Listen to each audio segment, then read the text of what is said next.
viewers, welcome back to our series of lectures on the topic physical properties and molecular structure. In this series, we are basically trying to establish the relationships between the physical properties of matter and the molecular structure. In today's session, we will talk about the polarization of dielectric.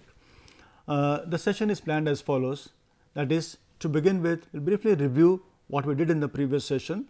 Thereafter, we will again go back to our basic physics and try to recall the concept of a capacitor and its capacitance.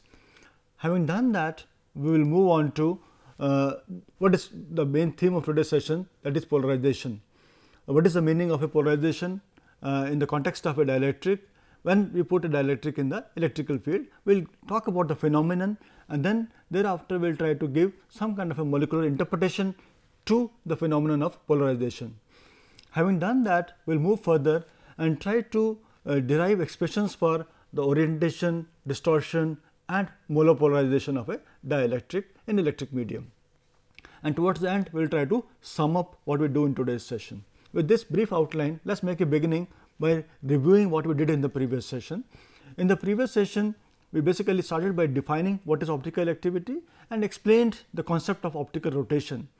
Thereafter, we talked in detail about the origin of optical activity in the molecules and stated the structural requirements for the same, that is, the molecule must be chiral to show this phenomenon of optical activity. Thereafter, we brought in the concept of electric dipole and its quantification in terms of dipole moment. And towards the end, we correlated the dipole moment and structure of polyatomic molecules. Now, let us move further and try to recall a few concepts from our basic physics. I am sure that you come across these at your school physics.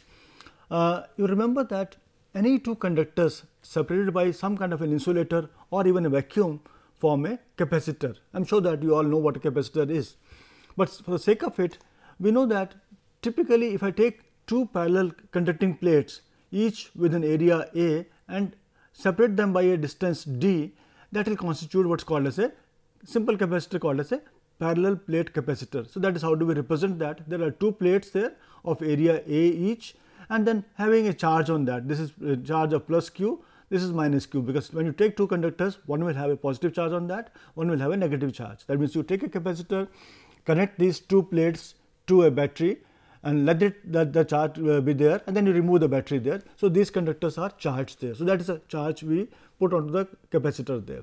And these two plates are separated by a distance d, and within these two plates you can have vacuum, that is one kind of a capacitor, or you can have some kind of a non-conducting medium, that is called as a dielectric. We will come to that.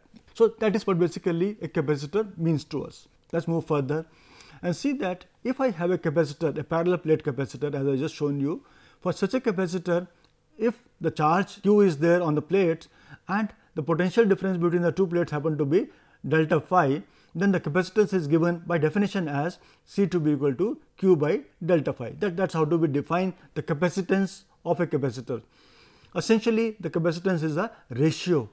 It is a ratio of charge on the conducting plates to the potential difference between the plates there. Essentially, if you really look at it, it amounts to, it is a measure of the ability of a capacitor to store electrical energy on that.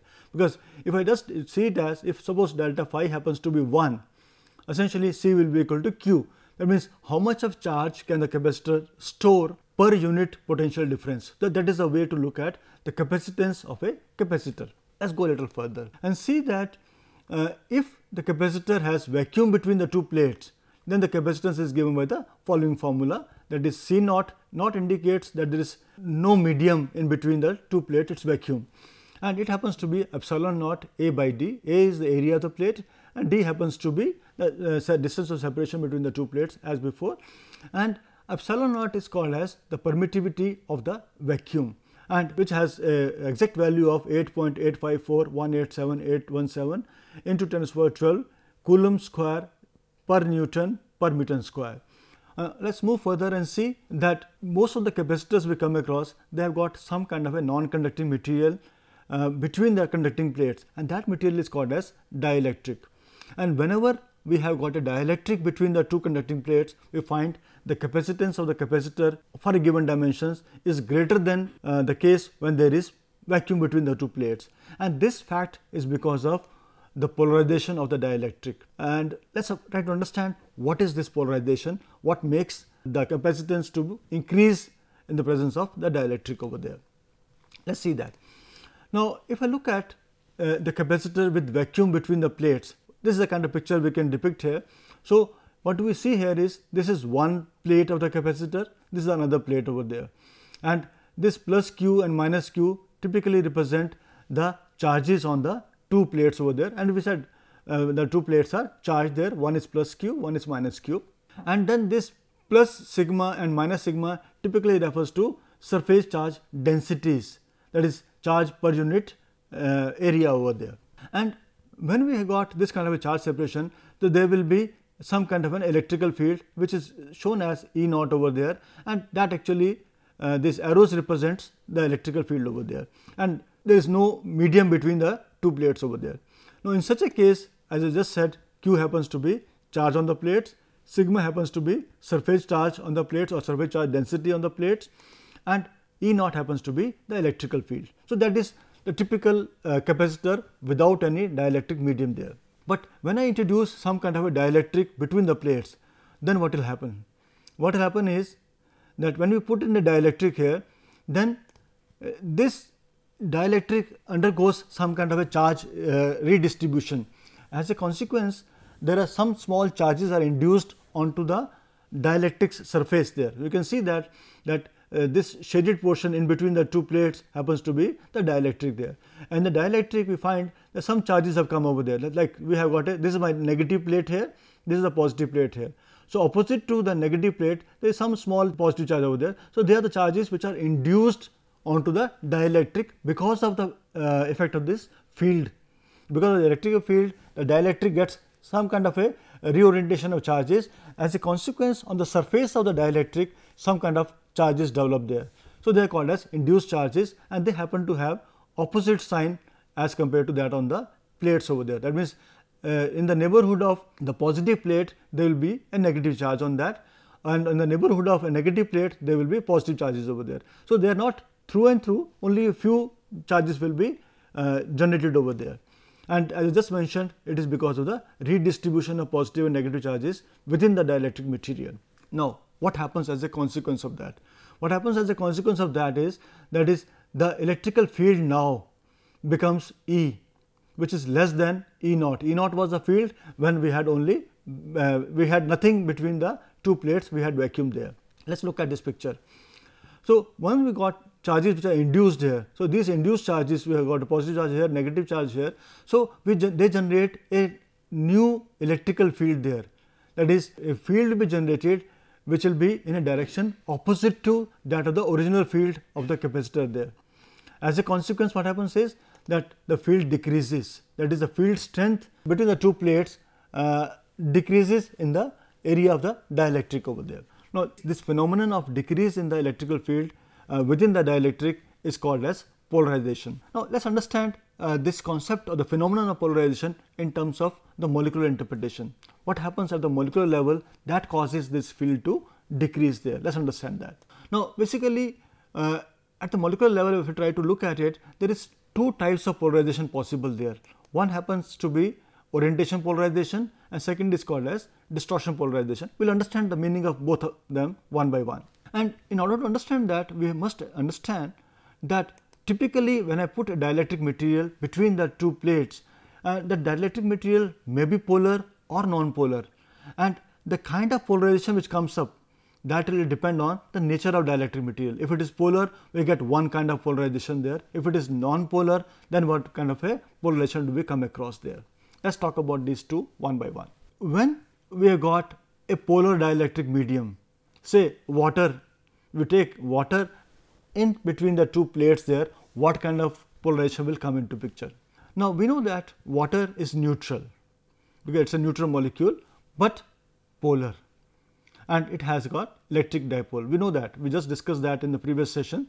A molecule like water, there are kind of bond dipoles there, and there is a resultant net dipole over there. So, a typical water molecule can be represented something like this, that is, this shows the electron distribution around that, and there is some kind of a dipole moment over there, that is, which is directed from somewhere in between the hydrogen atoms to oxygen atom, and this is the direction of the dipole moment vector for water molecule. That is the dipole moment for the molecule, not the bond moments over there. If I can represent water molecule in this particular way, and if I take this water molecule and we see that there is no electrical field, there is just water molecules in between the two plates over there, what we find is that these molecules will be randomly oriented, because there is no force to make them orient in a given direction. So, all these magnetic the dipoles of the electrical dipoles of the water molecules, they will be randomly oriented because of the thermal motion there, because there is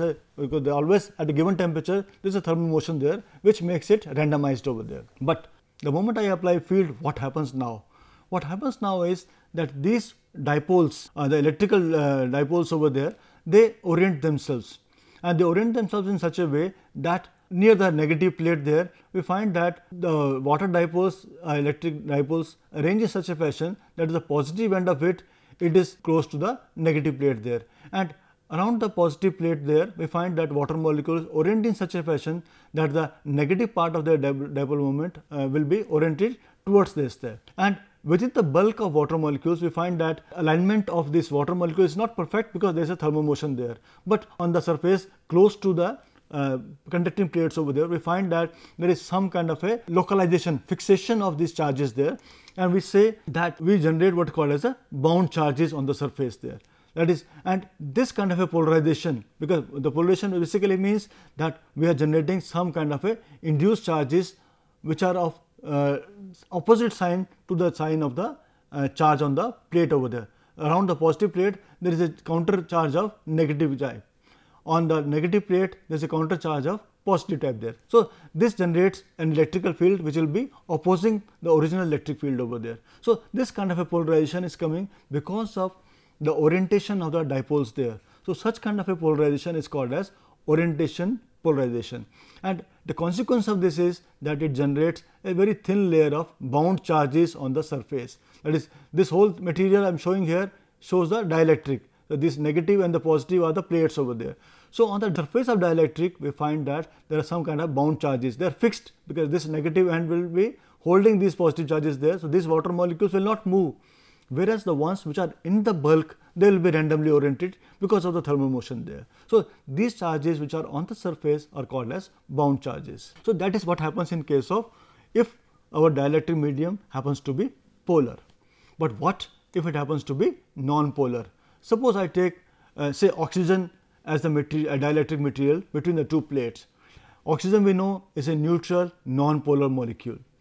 Then what happens? So, as just mentioned, oxygen is a non-polar neutral molecule, that means there is no electric dipole. So, that is how do we represent a typical oxygen molecule there.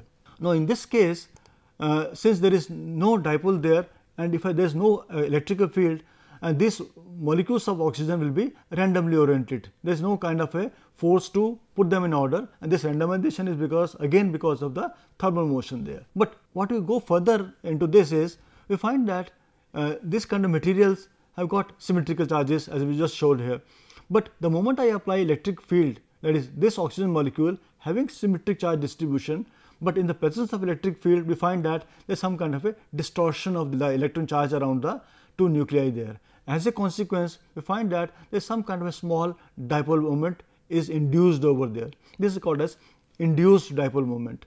In case of polar molecule, say like water or HCl, there is a electric dipole which is permanent electric dipole, whereas in this case of oxygen and things like that, we have got a induced dipole there.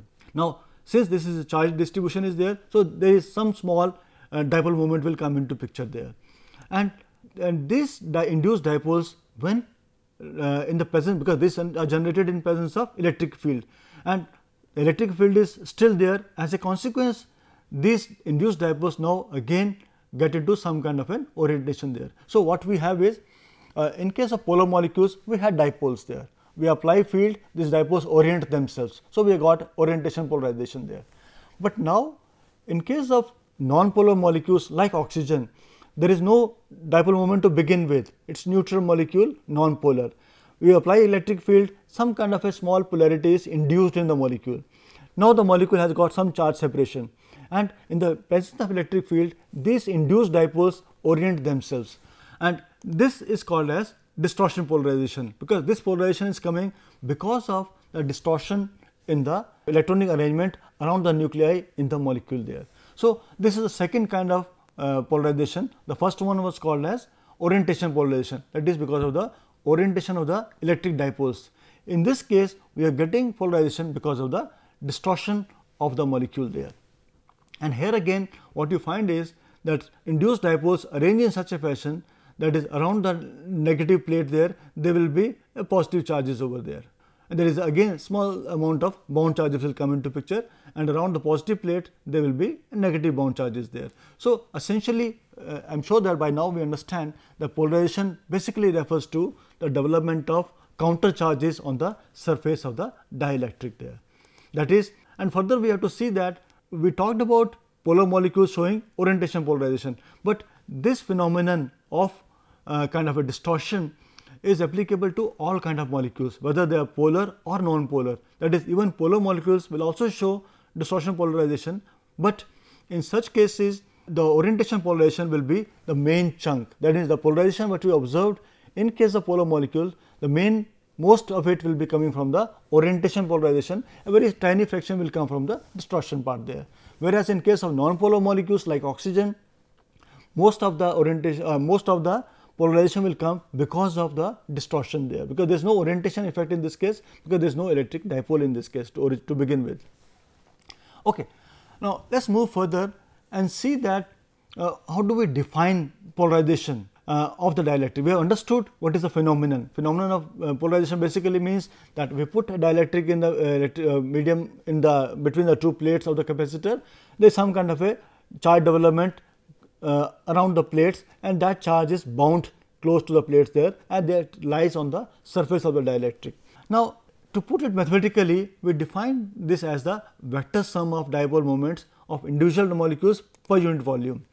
And if there are n molecules each having a charge q separated by a distance delta, then the polarization will be given by P will be equal to n q delta. So, that is mathematical expression for the polarization what we have.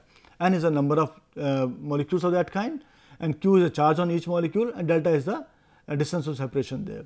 And if we really try to visualize that, we find that the polarization actually equals the surface charge per unit area or the surface charge density on the dielectric.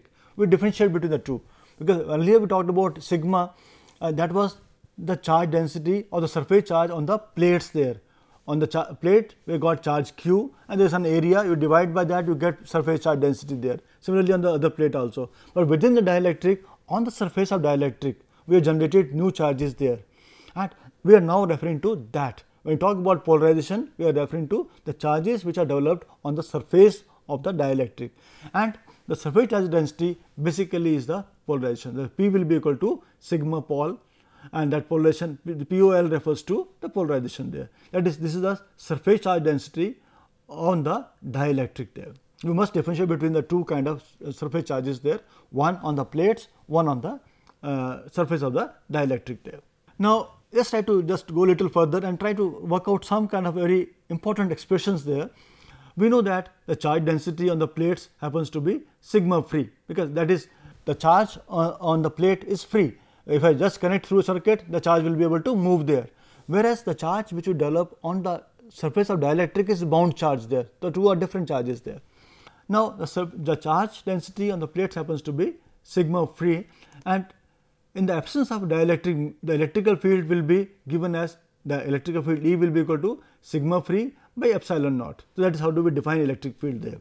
But in the presence of a dielectric medium, what you find is the electrical field now happens to be sigma free minus P, where P is the polarization, because now what will happen, we had sigma free as a charge, surface charge on the plate there, and there is small P has come up there on the very close to the surface of the dielectric and next to the plate over there, and this P happens to be of opposite type. Say on a positive plate it is a negative charge there, on a negative plate it is a positive charge. So, effectively the sigma, that is a charge density, surface charge will decrease, and that is decrease will be by this amount P over there. So, accordingly our electrical field now will decrease there, because this the denominator happens to be same, the numerator becomes smaller now, because this is a positive number there.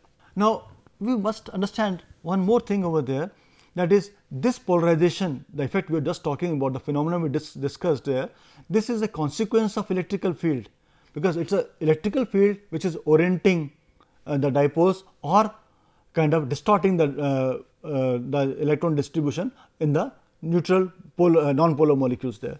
So, this P will be equal to is proportional to the electrical field, and the proportionality happens to be chi electric and epsilon naught. Epsilon naught we know by now. So, this chi electric is called as electric susceptibility. This is a very important parameter which characterizes the dielectrics there. But for our interest, if I just try to substitute this value P there in the previous expression what we had for the electrical field, in the presence of dielectric, we find that E happens to be equal to sigma free by epsilon naught 1 plus chi electric there. And if I go further and try to see that what is the potential difference between the two plates, what we have done so far, I have worked out an expression for the electrical field, and the potential difference will be, by definition, happens to be E into D, that is the electrical field into the distance. If I substitute the expression for E here, I get delta phi to be equal to sigma free into D by epsilon naught into 1 plus chi electric there. Now, we also know that C, that is the capacity of the capacitance, happens to be sigma free into A by delta phi, that is how do we define it, and sigma free into A is nothing but my Q here, because A happens to be the area, sigma free is the surface charge density. So, density into area gives me the charge there. So, or the way charge is equal to density into area over there. So, that is the expression I have for C there. So, if I substitute the value of delta phi as I just worked out here, because I worked out expression for E multiplied by D, I get expression for delta phi. I put into this expression here, I get the expression for C, that is the capacitance of a capacitor to be equal to epsilon naught into 1 plus chi electric into A by D there. So, that is the capacitance of a capacitor having a dielectric medium there. And we also had that the capacitance in the absence of dielectric was C naught, epsilon naught A by D there. Now, if I compare the two, what do I get? If I compare the two capacitances, that is C by C naught, if I do that, I find that comes out to be 1 plus chi electric, and this 1 plus chi electric is called as epsilon R, or relative permittivity, or which was earlier called as dielectric constant. Dielectric constant everybody is familiar with. So, dielectric constant is nothing but, if I see from this expression, the dielectric constant E R, or the relative permittivity, is a new term nowadays which is to be used for this, that happens to be equal to the ratio of C to C naught, that is the ratio of the capacity of a capacitor in the presence of dielectric to that in the vacuum over there. So, that is the way we define our dielectric constant there. And if I just try to go back to the expression what we had for P, because P was proportional to my E, that is the electrical field there, I find that if I just take epsilon naught E towards left hand side, I get P by epsilon naught E, these both terms I can know of, to be equal to chi electric, and chi electric is nothing but epsilon R minus 1. So, we find a very important relationship, that is the polarizability P, the extent of polarization which comes over there is related to the dielectric constant or the relative permittivity of the medium there. That is a very, very important relationship. That is, what kind of polarization will come into play will depend on what is the relative permittivity of the material I have taken as a dielectric between the two plates there. Let us go further and see that one more thing we have to learn here, a new concept called as polarizability. We have talked about polarization so far. If I take different kind of dielectric mediums between the two plates, I find that the extent of polarization happens to be different there, and that basically is kind of expressed in terms of a new concept called as polarizability, the ability to get polarized. That is, the ability to get polarized, the ability of the dielectric to get polarized is called as the polarizability. Now, we know that the dipole moments can be induced in all substances by an electric field, that is, whether the substance happen to be polar or non-polar. And since the electrical field is responsible for inducing dipole moment in the molecules, we find that that induced dipole moment is proportional to electrical field E, and we can write it in terms of the following expression, that is mu. Mu happens to be the induced dipole moment into the molecule to be equal to alpha E, where this alpha is called as the polarizability. That is, to what extent can it get polarized? That will, field dependence is straightforward, and this alpha happens to be the proportionality constant in the two. It's a very important parameter again. Now, if I want to work out the polarization of dielectric because of this phenomenon of the polarizability there, we find that the polarization of a macroscopic sample, that is a large sample of dielectric, if I want to work out the total polarization, that will be given by the number of molecules per unit volume, that is n by V, and you multiply that by the dipole moment that has been induced in each of these molecules there. That is, the polarization P will be equal to n by V into alpha into E, where alpha happens to be the polarizability and E happens to be the electrical field there. And this is a very important relationship, and that relates a bulk property, because polarization is a bulk property, whereas alpha, the polarizability, happens to be a molecular property, because a molecule has polarizability. To what extent can it get polarized? And polarization is a bulk property which is of the dielectric as a whole. So, this is a very important relationship there. We will be using this relationship little later. Let's move further and try to see that how do we express orientation polarization of the dielectric. We know that in the absence of electrical field, the individual molecular dipoles of the polar dielectric medium, they are randomly oriented, and the net dipole moment happens to be 0. If I try to talk about the net dipole moment per unit volume of the dielectric, it happens to be 0. And in the electrical field, we find that these dipoles tend to line up and produce some kind of a net electric polarization there. And it is we found out that if I work out the expression for this, this comes out to be P to be equal to n by V, there is a number density there, mu square E divided by 3 kT, where K happens to be the Boltzmann constant and T happens to be the temperature there, and E we know is the electrical field there. So, this is a relationship between for the polarization because of the orientation of the molecules having permanent dipole to begin with. Now, if I want to talk about the polarization as a whole, because we know that there is a dielectric medium when put into the electrical field undergoes polarization, and we talked about two kinds of polarization.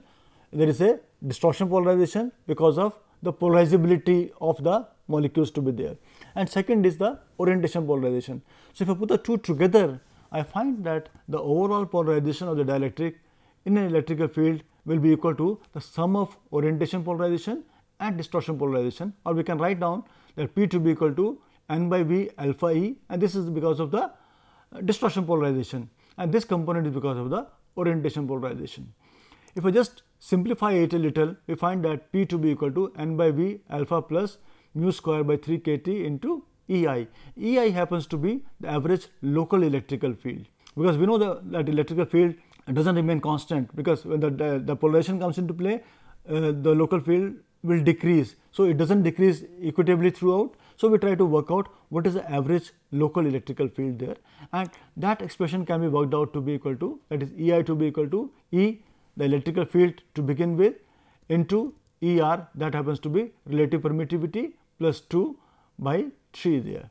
And if I substitute into the expression for polarization and simplify, it is a little detailed expression there. I did not get into the details of mathematical solving there, but what we get is, we get an expression of this kind there, wherein we have got ER minus 1 divided by ER plus 2 to be equal to n by 3 V epsilon naught into alpha plus mu square by 3 kT. So, that is a very important expression there, and we can get a still significant expression by using the following kind of replacements there, that is, we replace n by V by Na by into rho by m, where rho happens to be the density of the medium, m is the molar mass, and Na happens to be the Avogadro number. So, these two are same terms only thing is I am replacing n by V, that is the number of molecules per unit volume, by Na into rho by m there. When I do that and rearrange there, I get the following expression, and basically what it gives me is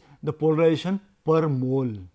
So, that is called as the PM is the molar polarization, and this molar polarization is equal to ER minus 1 into m, that is the molar mass, divided by Er plus 2 into rho happens to be density of the medium, to be equal to Na by 3 epsilon naught into alpha plus mu square by 3 kT.